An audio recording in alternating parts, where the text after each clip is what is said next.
Sur la côte d'Azur, bordant la mer Méditerranée, la petite ville de Vallauris s'est imposée depuis 70 ans comme la capitale de la poterie et de la céramique d'art en France.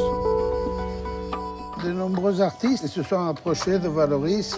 Il y a d'abord le savoir-faire et c'est une source d'inspiration, ça c'est sûr. Hein. La céramique revêt un caractère particulier pour Picasso. C'est un travail humble, celui de la terre, et c'est quelque chose d'important pour lui. Claude Aiello est l'un des plus anciens artisans de la ville. Fils de potier, cet Italien s'est installé à Vallauris à l'âge de 13 ans pour y apprendre à façonner l'argile. Ça, c'est le tournage. C'est assez long à apprendre quand même. Hein? Parce qu'il faut être manuel, mais il faut avoir une adresse, un réel coup de main, oui, voilà. C'est là qu'on peut s'exprimer le mieux dans la création, quoi. Voilà. Mais le geste par lui-même, c'est un geste millénaire.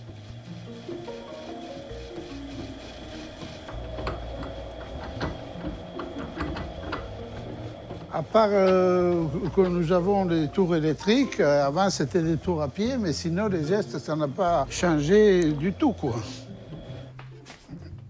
Après avoir séché durant plusieurs jours, les pièces sont cuites à l'intérieur de ce four à bois.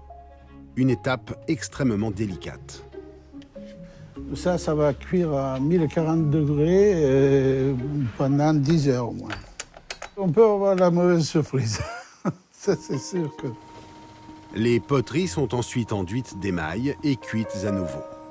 Certaines créations plus contemporaines nécessitent plusieurs semaines de travail. C'est long à faire. Hein. En tout, avec l'émaillage, tout, une quinzaine de jours. Hein. Ah oui, oui. La tradition potière de Vallauris remonte à l'Antiquité. À l'époque gallo-romaine, ses habitants fabriquaient déjà des ustensiles de cuisine. Il y avait à Vallauris tous les éléments qui permettaient de fabriquer la céramique, c'est-à-dire des gisements d'argile, de l'eau en abondance et puis des forêts pour la cuisson au four à bois.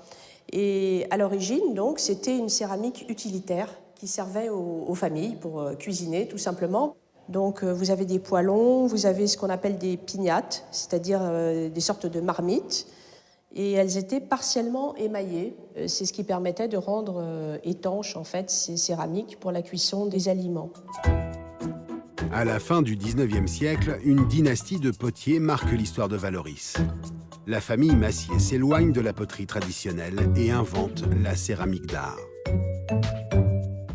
Ils vont créer des formes décoratives, décorées avec ce fameux lustre métallique, qui est un processus chimique qui se révèle à la cuisson. Il peut y avoir de l'or ou de l'argent ou du cuivre. Les Massier ont vraiment été les fournisseurs de beaucoup de cours royales européennes qui fréquentaient la Côte d'Azur, notamment grâce à l'arrivée du chemin de fer à la fin du 19e siècle en Méditerranée. Toutes ces familles avaient des propriétés et il fallait les décorer avec des vases, des garnitures de cheminée, décorer les jardins d'hiver. Mais son véritable âge d'or, c'est en 1950 que Vallauris va le connaître. Après la Deuxième Guerre mondiale, la ville devient le refuge de nombreux artistes. Madoura est le lieu d'une rencontre magnifique, celle de Pablo Picasso et de Suzanne Ramier, qui s'installe dans cet atelier qui donc prend le nom de Madoura en 1938.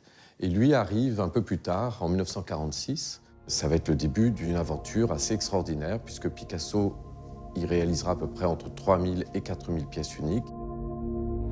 Pour Picasso, la céramique représente un nouveau terrain d'expérimentation.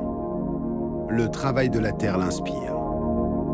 Cette pièce est l'une des plus importantes de l'édition, avec beaucoup d'autres. Hein. Celle-ci, c'est le gros oiseau tête de faune sur fond noir. Il s'agit d'une pièce d'édition, donc, puisque Picasso a souhaité diffuser son œuvre auprès d'un public plus large.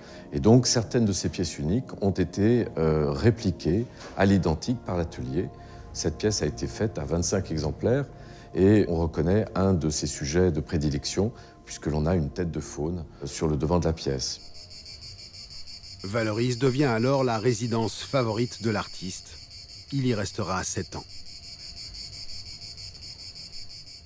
Picasso était méditerranéen, donc il retrouve évidemment à Vallauris une lumière qu'il connaît bien. Il retrouve une population ouvrière et se retrouver, lui, déjà considéré comme un génie parmi cette population avec une vie quotidienne simple qui lui permet un peu de se déconnecter de la vie parisienne. C'est pour lui, je crois, un grand bonheur. Et la ville va vivre au rythme picassien et la vie même de ses habitants va s'en trouver bouleversée.